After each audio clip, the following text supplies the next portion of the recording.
ಕುಂತಿಯ ಸೇವೆಯಿಂದ ಸಂತುಷ್ಟರಾಗಿ ದುರ್ವಾಸರು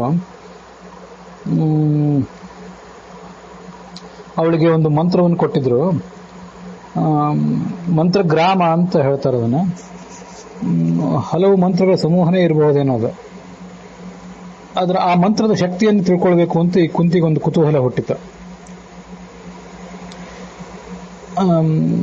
ಬಲಂ ತಸ್ಯ ಜ್ಞಾಸ್ಯೇನ ಅತಿಚಿರಾದಿತೆ ಏವಂ ಸಂಚಿಂತಯಂತಿ ಸಾ ದದರ್ಶರ್ತುಂ ಯದೃಚ್ಛಯ ವ್ರೀಡಿತಾ ಸಾ ಭವದ್ಬಾಲ ಕನ್ಯಾಭಾವೇ ರಜಸ್ವಲ.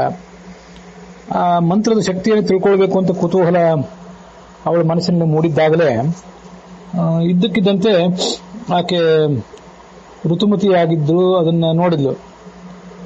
ಆಕೆ ಗಮನಿಸಿದ್ಲು. ಅವಳಿಗೆ ಅದರಿಂದ ನಾಚಿಕೆಯೂ ಕೂಡ ಆಯಿತು. ಇನ್ನೂ ಸಣ್ಣವಳಾದ್ದರಿಂದ ಅವಳಿಗೆ ನಾಚಿಕೆಯೂ ಕೂಡ ಆಯಿತು. ಕನ್ಯಾಭಾವೇ ರಜಸ್ವಲ. ಮುಂದೆ ಅವಳಿಗೆ ಆ ಮಂತ್ರದ ಶಕ್ತಿಯನ್ನು ತಿಳ್ಕೊಳ್ಬೇಕು ಅಂತ ಅಪೇಕ್ಷೆ ಇದ್ದಿದ್ದರಿಂದ ಪ್ರಾಚ್ಯಾಂ ದಿಶಿ ಸಮುದ್ಯಂತಂ ದದರ್ಶ ಆದಿತ್ಯ ಮಂಡಲಂ, ಸೂರ್ಯನನ್ನ ನೋಡಿದ್ಲು. ಅವನ ಪ್ರಭೆ,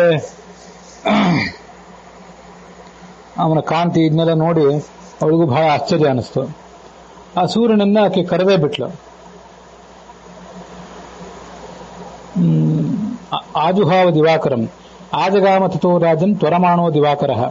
ಸೂರ್ಯ ಅಲ್ಲಿ ಬಂದ್ಬಿಟ್ಟ. ಬಂದವನು ನಾನಿಲ್ಲಿ ಬಂದಿದ್ದೀನಿ ನಿನಗಾಗಿ ಅಂತ ಅವಳಿಗೆ ಹೇಳಿದ. ನಾನಿಲ್ಲಿ ಬಂದದ್ದು ವ್ಯರ್ಥ ಆಗಬಾರದು ಅಂತ ಅವಳಿಗೆ ಹೇಳಿದ. ಅಥ ಗಚ್ಛಾಮ್ಯಹಂ ಭದ್ರೇ ತ್ವಯಾ ಸಂಗಮ್ಯ ಸುಸ್ಮಿತೆ. ನಾನು ನಿನ್ನ ಜೊತೆ ಸಮಾಗಮ ಮಾಡಿ ಇಲ್ಲಿಂದ ಮುಂದೆ ಹೋಗ್ತೇನೆ ಅಂತ ಅವಳಿಗೆ ಹೇಳಿದೆ. ಆಗ ಅವಳು ತನ್ನ ಅಸಹಾಯಕತೆಯನ್ನು ತೋಡ್ಕೊಂಡು ನಾನಿನ್ನೂ ಕೂಡ ಚಿಕ್ಕವಳಾಗಿದ್ದೇನೆ ಅಂತ ಅನ್ನೋದನ್ನೆಲ್ಲ ಹೇಳಿದ್ಲು.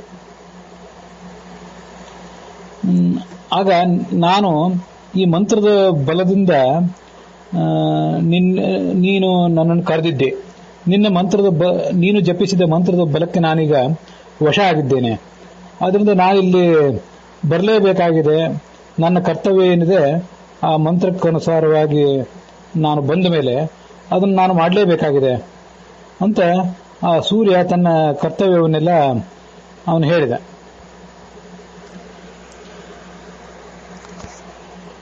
ಕುಂತಿ ತನಗೆ ಜನಿಸುವಂತ ಮಗ ಹೇಗಿರಬೇಕು ಅಂತ ಅನ್ನೋದನ್ನೆಲ್ಲ ಆ ಸೂರ್ಯನ ಮುಂದೆ ತೋಡಿಕೊಂಡು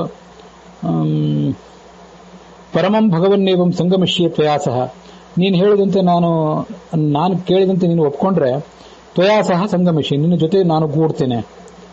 ಯದಿ ಪುತ್ರೋ ಭವೇದೇವಂ ಯಥಾ ವದಸಿ ಗೋಪತೆ, ನಾನು ಅಪೇಕ್ಷೆ ಪಟ್ಟಂಥ ಮತ್ತು ನೀನು ತಿಳಿಸಿದಂಥ ಅಂದ್ರೆ ಅಭೇದ್ಯವಾದ ಕವಚ ಇತ್ಯಾದಿಗಳನ್ನು ಧರಿಸಿದ ಮಗ ನನಗೆ ಹುಟ್ಟಬೇಕು ಅಂತ ಅವಳು ಕೇಳ್ಕೊಂಡಿದ್ಲು. ಅವನು ಹಾಗೇ ಆಗಲಿ ಅಂತ ಹೇಳಿ ಕುಂತೀಂ ಆವಿವೇಶ ವಿಹಂಗಮಃ, ಕುಂತಿಯನ್ನು ಪ್ರವೇಶಿಸಿದ ಅಂತ ಅರ್ಥ ಮಾಡ್ಕೊಳ್ಬಹುದು. ಸ್ವರ್ಭಾನು ಶತ್ರು ಯೋಗಾತ್ಮ ನಾಭ್ಯಾಂ ಸ್ಪರ್ಶ ಚೈವತಾಂ, ಅವಳ ನಾಭಿಯನ್ನು ಮುಟ್ಟಿದ. ಸೂರ್ಯನ ತೇಜಸ್ಸಿನಿಂದ ಅವಳು ವಿಫಲಳಾಗಿ ಹೋದ್ಲು.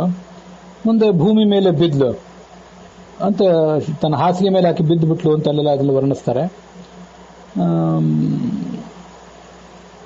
ಇದು ವನಪರ್ವದಲ್ಲಿ ಕುಂಡಲಾಹರಣ ಪರ್ವ ಅಂತ ಅಲ್ಲಿ ಬರುವಂಥ ಒಂದು ವಿಷಯ ಇದು. ಸುಮಾರು 307, 308 ಅಥವಾ 298 ಆ ಭಾಗದಲ್ಲಿ ಬರುವಂತಹ ಒಂದು ಅಂಶ ಇದು. ಮತ್ತೆ ಇದರಂತೆ ಈ ಆದಿಪರ್ವದಲ್ಲಿಯೂ ಕೂಡ ಇದರದೊಂದು ಕಥಾ ನಾವು ನೋಡ್ತೇವೆ. ಈ ಸೂರ್ಯ ಮತ್ತೆ ಕುಂತಿ ಇವರ ಬಗ್ಗೆ ಒಂದು ಕಥೆಯನ್ನು ನೋಡ್ತೇವೆ. ಅಲ್ಲಿ ಸ್ವಲ್ಪ ಭಿನ್ನವಾಗಿದೆ. ಆ ಭಾಗದಲ್ಲಿ ಆ ಕನ್ಯೆ ಕುಂತಿ ಆ ಸಮಯದಲ್ಲಿ ಋತುಮತಿಯಾಗಿದ್ದು ಇತ್ಯಾದಿ ಏನು ವರ್ಣನೆ ಕಾಣಿಸೋದಿಲ್ಲ. ಅಂತೂ ಮಂತ್ರದ ಶಕ್ತಿಯನ್ನು ಪರೀಕ್ಷಿಸಲಿಕ್ಕಾಗಿ ಆಕೆ ಸೂರ್ಯನ ಕರೆದಲು. ಅವನು ಬಂದ. ಮಂತ್ರದ ಶಕ್ತಿಯಿಂದ ನಾನು ಆಕೃಷ್ಟನಾಗಿದ್ದೇನೆ ಅನ್ನೋದನ್ನು ಹೇಳಿದ. ನನಗೆ ಈ ಕಾರ್ಯ ಮಾಡಿದ್ದರಿಂದ ಒಂದು ಕೆಟ್ಟ ಹೆಸರು ಬರಬಾರದು, ಮತ್ತೆ ನನ್ನ ಕನ್ಯಾತ್ವ ದೂಷಿತ ಆಗಬಾರದು ಅಂತೆಲ್ಲ ಅವಳು ಕೇಳ್ಕೊಂಡ್ಳು. ವ್ಯಪಯಾತು ಭಯಂ ತ್ಯಜ್ಯ, ನಿನ್ನ ಭಯ ಪರಿಹೃತವಾಗಲಿ. ಪುನಃ ಕನ್ಯಾ ಭವಿಷ್ಯಸಿ, ನನ್ನ ಆಶೀರ್ವಾದದಿಂದ ನೀನು ಮತ್ತೆ ಕನ್ಯೆಯೇ ಆಗಿರ್ತಿ ಅಂತ ಸೂರ್ಯ ಹೇಳಿದ. ಇಷ್ಟಾದ್ಮೇಲೆ ಕುಂತಿ ಸಂಗತಾಭೂತ್ ಸುಭ್ರೂಹು ಆದಿತ್ಯನ ಮಹಾತ್ಮನ, ಆ ಸೂರ್ಯನ ಜೊತೆಗೆ ಆಕೆ ಸಂಗತ ಆದಳು. ಆ ಸಂಗತ ಅನ್ನೋ ಶಬ್ದಕ್ಕೆ ಏನರ್ಥ ಅದನ್ನೆಲ್ಲ ನಾನು ಮುಂದೆ ಹೇಳ್ತೇನೆ.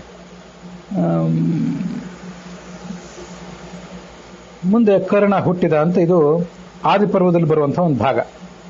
ಈಗ ನಾವು ನೋಡಬೇಕಾಗಿರೋ ಪ್ರಶ್ನೆ ಏನು ಅಂದ್ರೆ, ಈ ಕುಂತಿ ತಾನು ರಜಸ್ವಲ ಆಗಿದ್ದಾಗ ಆ ಮಂತ್ರವನ್ನು ಜಪಿಸಬಹುದಾ, ಅವಳಿಗೆ ಆ ಮೈಲಿಗೆ ಇರೋದಿಲ್ವಾ ಅದು ಅಂತ ಒಂದು ಪ್ರಶ್ನೆಯನ್ನ ಒಬ್ರು ಕೇಳಿದ್ರು. ಅದಕ್ಕಾಗಿ ನಾವು ಇದನ್ನೆಲ್ಲ ವಿಚಾರ ಮಾಡಬೇಕಾಯ್ತು. ಮತ್ತೆ ಸೂರ್ಯನಿಂದ ಕುಂತಿಯಲ್ಲಿ ಹುಟ್ಟಿದ ಮಗ ಹೇಗೆ ಜನಿಸಿದ? ಅದು ದೈಹಿಕ ಸಮಾಗಮದಿಂದ ಆಯಿತು, ರತಿಯಿಂದ ಆಯಿತು, ಅಥವಾ ಕೇವಲ ನಾಭಿಯ ಸ್ಪರ್ಶದಿಂದ ಆಯಿತು?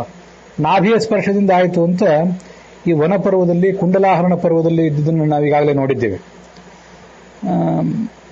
ಇದರೆಲ್ಲ ವಾಸ್ತವಿಕ ಅರ್ಥ ಏನು ಅನ್ನೋದನ್ನ ತಾತ್ಪರ್ಯ ನಿರ್ಣಯಕ್ಕೆ ಅನುಸಾರವಾಗಿ ನಾವು ನೋಡಬೇಕಾಗಿದೆ. ತಾತ್ಪರ್ಯ ನಿರ್ಣಯ ಈ ಗೊಂದಲವನ್ನು ಪರಿಹರಿಸಿದೆ. ಮಹಾಭಾರತದಲ್ಲಿ ಆದಿಪರ್ವದಲ್ಲಿ ಮತ್ತು ವನಪರ್ವದಲ್ಲಿ ಏನೊಂದು ಗೊಂದಲ ಹೀಗೆ ಕಾಣಿಸ್ತದಲ್ಲ, ಇದನ್ನೆಲ್ಲ ಆದಿಪರ್ವ ಬಗೆಹರಿಸಿದೆ ಅಂತ ನಾವು ತಿಳ್ಕೊಳ್ಬಹುದು. ಈ ವನಪರ್ವ ಹೇಳುವಂತೆ ದದರ್ಶ ಋತುಂ ಯದೃಚ್ಛಯ ಅಭೀಡಿತಾಭವತ್, ಅವಳು ಆಗತಾನೆ ಮೊದಲನೇ ಬಾರಿಗೆ ರಜಸ್ವಲಿ ಆದ್ಲು ಅಂತ ಹೇಳಿದಂತೆ ಕಾಣಿಸ್ತದೆ ವನಪರ್ವ. ಇಲ್ಲದೆ ಹೋದ್ರೆ ಆಕೆ ನಾಚಿಕೊಳ್ಳುವ ಕಾರಣ ಇಲ್ಲ. ಪ್ರತಿ ಬಾರಿ ರಜಸ್ವಲಿ ಆಗುವಾಗಲೂ ಕೂಡ ಯಾರೊಬ್ಬಳ ಬಾಲೆ ಅಥವಾ ಒಬ್ಬ ಮಹಿಳೆ ನಾಚಿಕೊಳ್ಳುವ ಕಾರಣ ಏನಿಲ್ಲ.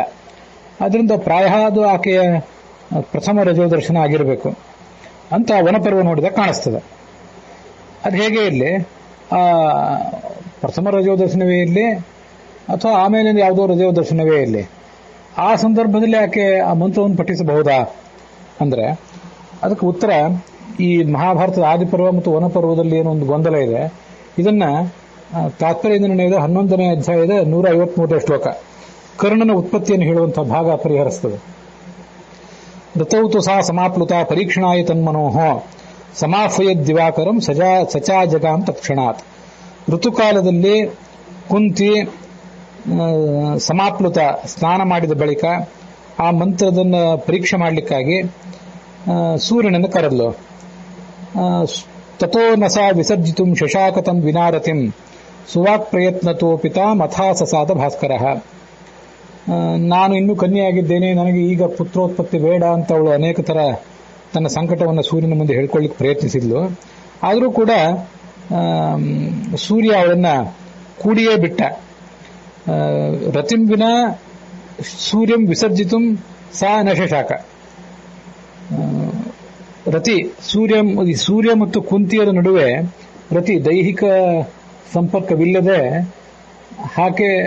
ಆಕೆ ಆತನನ್ನ ಕಳಿಸಿ ಬಿಡ್ಲಿಕ್ಕೆ ಸಮರ್ಥವೇ ಆಗಲಿಲ್ಲ ಅಂತ ಹೇಳ್ತಾರೆ. ಈ ತಾತ್ಪರ್ಯ ನಿರ್ಣಯದ ಮಾತಿನಿಂದ ನಾವೇನು ತಿಳ್ಕೊಳ್ಬೇಕು? ಈ ಕುಂತಿಯ ಗರ್ಭದಲ್ಲಿ ಕರ್ಣ ಜನಿಸಿದ್ದೇನಿದೆ ಅದು ಕೇವಲ ನಾಭಿಯ ಸ್ಪರ್ಶದಿಂದ ಅಲ್ಲ, ವಾಸ್ತವಿಕವಾಗಿ ಒಂದು ಸಮಾಗಮವೇ ಆಗಿತ್ತು. ಸಂಗಮಿಷ್ಯೆ ಅಂತ ತಾತ್ಪರ್ಯ ನಿರ್ಣಯದಲ್ಲೂ ಕೂಡ, ಈ ಮಹಾಭಾರತದಲ್ಲೂ ಕೂಡ ವನಪರ್ವ ಮತ್ತು ಆದಿಪರ್ವ ಎರಡೂ ಕಡೆ ಬಂತು. ಆವಿವೇಶ ಅಂತ ಕೂಡ ಬಂತು. ಆವಿವೇಶ ಅಂತ ಪ್ರವೇಶಿಸಿದ ಅಂತ.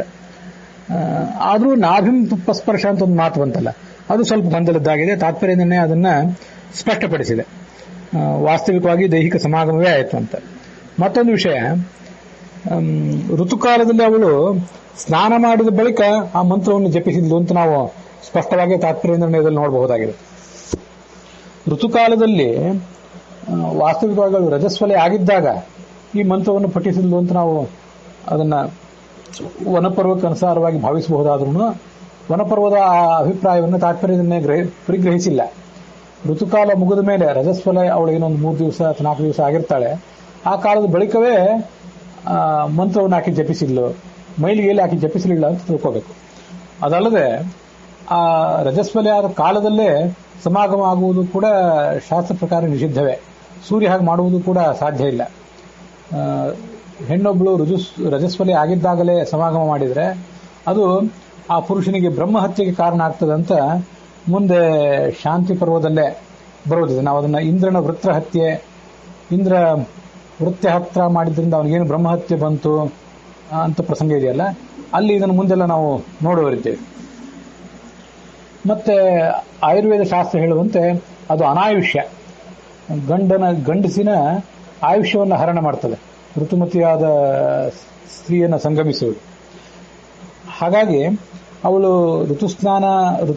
ಈ ರಜಸ್ವಲೆ ಆದ ಬಳಿಕವೇ ಸ್ನಾನ ಮಾಡಿದ್ಲು, ಆಮೇಲೆ ಮಂತ್ರವನ್ನು ಜಪಿಸಿದ್ಲು. ಮುಂದೆ ಈ ಸೂರ್ಯ ಮತ್ತು ಕುಂತಿ ಇವರ ನಡುವೆ ಸಮಾಗಮ ಆಯಿತು ಅಂತ ನಾವು ಅದನ್ನ ನೋಡಬಹುದಾಗಿದೆ. ಇದನ್ನು ನಾವು ಸ್ಪಷ್ಟವಾಗಿ ತಿಳ್ಕೋಬೇಕು. ಆದರೆ ಮಹಾಭಾರತ ಹೀಗೆ ಯಾಕೆ ಹೇಳಿದೆ, ಈ ಥರ ಗೊಂದಲ ಮೂಡುವಂತೆ ಯಾಕೆ ಹೇಳಿದೆ ಅಂದರೆ, ಮಹಾಭಾರತದ ಈಗಿನ ಪಾಠ ಪ್ರಕ್ಷಿಪ್ತ ಇದ್ದಿರಬಹುದು, ಅಥವಾ ಅದು ಗ್ರಂಥದ ಶೈಲಿನೇ ಹಾಗೆ. ಅನೇಕ ಥರದ ಗೊಂದಲಗಳನ್ನೇ ನಾವೆಲ್ಲ ದಾಟಿ ಮುಂದುವರಿಬೇಕು ಅಂತ ಶಾಸ್ತ್ರಕಾರರ ಅಭಿಪ್ರಾಯ ಇರ್ತದೆ. ಬಹಳ ಕಡೆ ವ್ಯತ್ಯಾಸ ಮಾಡಿಯೇ ಹೇಳ್ತಿರ್ತಾರೆ. ಇದು ಶಾಸ್ತ್ರಕ್ಕೆ ಸಹಜ. ಮತ್ತೆ ಪ್ರಕ್ಷೇಪ ವಿಕ್ಷೇಪಗಳಂತೂ ಇದ್ದದ್ದೇ, ಯಾವುದಾದ್ರೂ ಇರಬಹುದು. ವಸ್ತುಸ್ಥಿತಿ ಏನು ಅಂದರೆ, ಆಕೆ ಸ್ನಾನ ಮಾಡಿದ್ಲು, ಅದಾದ ಬಳಿಕವೇ ಅವರಿಬ್ಬರ ನಡುವೆ ಸಮಾಗಮ ನಡೀತು ಅಂತ ನಾವು ನೋಡಬೇಕಾಗುತ್ತೆ. ಇಲ್ಲಿ ಋತು ಅನ್ನೋ ಶಬ್ದಕ್ಕೆ ಏನರ್ಥ, ಅದನ್ನು ಕೂಡ ಒಂದು ಸಾಂದರ್ಭಿಕವಾಗಿ ನೋಡೋದು ಒಳ್ಳೆಯದು ಅಂತ ಅನಿಸ್ತು ನನಗೆ. ಋತು ಅನ್ನೋ ಶಬ್ದಕ್ಕೆ ರಜಸ್ವಲೆ ಆಗಿರೋ ಸಂದರ್ಭ ಅಂತಲೂ ಅರ್ಥ ಆಗ್ಬೋದು. ಅವನು 3 ದಿವಸ. ಮತ್ತೆ ಋತು ಅಂತಂದ್ರೆ ಮತ್ತೊಂದರ್ಥ, ರಜಸ್ವಲೆ ಆದ್ಮೇಲೆ ಸ್ತ್ರೀಗೊಂದು ಫರ್ಟಿಲಿಟಿ ಪೀರಿಯಡ್ ಅಂತ ಇರ್ತದಲ್ಲ, ಯಾವ ಕಾಲದಲ್ಲಿ ಸಮಾಗಮ ನಡೆದ್ರೆ ಮಕ್ಕಳಾಗಬೇಕು ಅಂತ, ಅದಕ್ಕೂ ಕೂಡ ಋತು ಅಂತ ಕರೀತಾರೆ. ಅದನ್ನೆಲ್ಲ ಬೇರೆ ಬೇರೆ ಕಡೆ ಹಾಗೆ ವ್ಯವಹಾರ ಮಾಡಿದ್ದನ್ನು ನಾವು ನೋಡಬಹುದಾಗಿದೆ. ಮಧ್ಯ ವಿಜಯದಲ್ಲಿ ಕಾಂತಾದೃತೌ ಸಮುಚಿತೇಥ ಬಭಾರ ಗರ್ಭಂ ಸಾ ಭೂಸುರೇಂದ್ರ ದುಹಿತ ಜಗತಾಂ ಹಿತಾಯ. ತನ್ನ ಗಂಡನಿಂದ ಆಕೆ ಋತುವಿನಲ್ಲಿ ಗರ್ಭವನ್ನು ಪಡೆಯಲು ಅಂತಿದೆ. ಅಲ್ಲಿ ಋತು ಅಂತಂದ್ರೆ ರಜಸ್ವಲಿ ಆಗಿದ್ದಾಗ ಅಂತ ಅರ್ಥ ಅಲ್ಲ, ಅವಳ ಫಲವತ್ತತೆಯ ಕಾಲದಲ್ಲಿ, ಫರ್ಟಿಲಿಟಿ ಪೀರಿಯಡ್ನಲ್ಲಿ ಅಂತ ಅದಕ್ಕೆ ಅರ್ಥ. ಕಾಳಿದಾಸನ ರಘುವಂಶದಲ್ಲಿ ಋತುಸ್ನಾತ ಮೀಮಾಂಸನ ಸ್ಮರನ್, ಈ ದಿಲೀಪ ಮಹಾರಾಜ ಋತುಸ್ನಾತಳಾದ ತನ್ನ ಪತ್ನಿಯನ್ನ ನೆನಪಿಸಿಕೊಂಡು ಸ್ವರ್ಗದಿಂದ ಧಾವಿಸಿ ಭೂಲೋಕಕ್ಕೆ ಬಂದ ಅಂತಿದೆ. ಅಲ್ಲಿ ಋತುಸ್ನಾತಳು ಅಂದ್ರೆ ಈ ಋತುಕಾಲ ಮುಗಿದ ಬಳಿಕ ಸ್ನಾನ ಮಾಡಿದವಳು. ಋತು ಅಂದ್ರೆ ರಜೋದರ್ಶನ, ಆ 3 ದಿವಸದ ರಜೋದರ್ಶನದ ಬಳಿಕ ಸ್ನಾನ ಮಾಡಿದವಳು ಅಂತ ಅಲ್ಲಿ ಅರ್ಥ ಇಟ್ಕೋಬೇಕು. ಹೀಗೆ ಋತುಮತಿ ಅನ್ನೋ ಶಬ್ದಕ್ಕೆ ಆ ರಜೋದರ್ಶನ ಆಗ್ತಾ ಇರುವಂತಹ 3 ರಿಂದ 4 ದಿವಸದ ಆ ಪೀರಿಯಡ್ ಅಂತಾನೆ ಅರ್ಥ ಋತುಮತಿ ಅಂತಂದ್ರೆ. ಕಾಂತಾದೃತವು ಸಮುಚಿತೇತ ಬಭಾರ ಗರ್ಭಂ ಅಂತ ಅಲ್ಲಿ ಹೇಳಿದ್ರೆ ಆ ಋತು ಶಬ್ದಕ್ಕೆ ಫಲವತ್ತತೆಯ ಕಾಲದಲ್ಲಿ ಅಂತ ಅರ್ಥ. ಇಲ್ಲಿ ಋತವು ತುಸಾ ಸಮಾಪ್ಲುತ ಅಂತಿದೆ. ಇಲ್ಲಿ ಋತವು ಅಂತಂದ್ರೆ ನಾವು 2 ಅರ್ಥ ಮಾಡಬಹುದು ತಾತ್ಪರ್ಯ ನಿರ್ಣಯದಲ್ಲಿ. ಋತವು ಸಮಾಪ್ತೆ, ಋತುವಿನ ಸಮಾಪ್ತಿ ಆದ ಬಳಿಕ, ಅಂದ್ರೆ ರಜೋದರ್ಶನದ ಸಮಾಪ್ತಿ ಆದ ಬಳಿಕ ಅವಳು ಸ್ನಾನ ಮಾಡಿದ್ಲು. ಸ್ನಾನ ಮಾಡಿ ಆಮೇಲೆ ಆ ಸೂರ್ಯನನ್ನ ಕರೆದ್ಲು ಪರೀಕ್ಷೆಗಾಗಿ ಅಂತ ಒಂದರ್ಥ ಮಾಡಬಹುದು. ಅಥವಾ ಋತವು ಅಂದ್ರೆ ಅವಳು ತನ್ನ ಆ ಫಲವತ್ತತೆಯ ಕಾಲದಲ್ಲಿ ಕೂಡ ಇಲ್ಲಿ ಅರ್ಥ ಮಾಡಬಹುದಾಗಿದೆ. ಋತು ಅನ್ನೋ ಶಬ್ದಕ್ಕೆ ಹೀಗೆ ಒಂದು ರಜೋದರ್ಶನ ಕಾಲ, ಮತ್ತೊಂದು ಫರ್ಟಿಲಿಟಿ ಪೀರಿಯಡ್ ಅಂತ ಹೀಗೆ 2 ಅರ್ಥಗಳನ್ನು ಹೇಳ್ಬೋದಾಗಿದೆ. ಅದರಿಂದ ಋತುಕಾಲಗಾಮಿ ಅಂತ ಶಾಸ್ತ್ರದಲ್ಲಿ ಹೇಳ್ತಾರೆ. ಋತುಕಾಲದಲ್ಲಿ ಮಾತ್ರ ಪತ್ನಿ ಸಮಾಗಮ ಮಾಡಬೇಕು ಅಂತ ಹೇಳ್ತಿರ್ತಾರೆ. ಅಲ್ಲಿಯೂ ಕೂಡ ಆ ಫಲವತ್ತತೆ ಕಾಲದಲ್ಲಿ ಮಾತ್ರ ಸಮಾಗಮ ಮಾಡಬೇಕೆ ಹೊರತು ಬೇರೆ ಸಂದರ್ಭದಲ್ಲಿ ಸ್ತ್ರೀ ಪುರುಷರ ಸಮಾಗಮ ಸಲ್ಲದು ಅಂತ ತೋರಿಸಿದಂತಾಗ್ತದೆ. ಹೀಗೆ ಋತು ಶಬ್ದಕ್ಕೆ 2 ಅರ್ಥಗಳನ್ನಿರುವುದನ್ನ, ಮತ್ತೆ ಕುಂತಿ ಋತುಸ್ನಾತಳಾದ ಮೇಲೇನೆ ಸ್ನಾನ ಮಾಡಿ ಆ ಬಳಿಕವೇ ಮಂತ್ರವನ್ನು ಜಪಿಸಿದ್ಲು. ಮುಂದೆ ಕುಂತಿ ಮತ್ತು ಸೂರ್ಯನ ಸಮಾಗಮದಿಂದ ಕರ್ಣ ಜನಿಸಿದ ಅಂತ ನಾವು ಹೇಳಬಹುದಾಗಿದೆ. ಮಹಾಭಾರತದ ಆದಿ ಪರ್ವ ಮತ್ತು ವನಪರ್ವ, ಮತ್ತೆ ಈ ವನಪರ್ವದಲ್ಲಿ ಕೂಡ 1-2 ಪಾಠಗಳನ್ನು ಗಮನಿಸಿ, ತಾತ್ಪರ್ಯ ನಿರ್ಣಯವನ್ನು ಗಮನಿಸಿ ಈ ಪ್ರಶ್ನೆಗೆ ಉತ್ತರ ಕೊಟ್ಟಿದ್ದೇನೆ. ಇದ್ರ ಬಗ್ಗೆ ತಾವು ಕೇಳಿದವರು ತಮ್ಮ ಅಭಿಪ್ರಾಯವನ್ನು ಹೇಳಬೇಕು.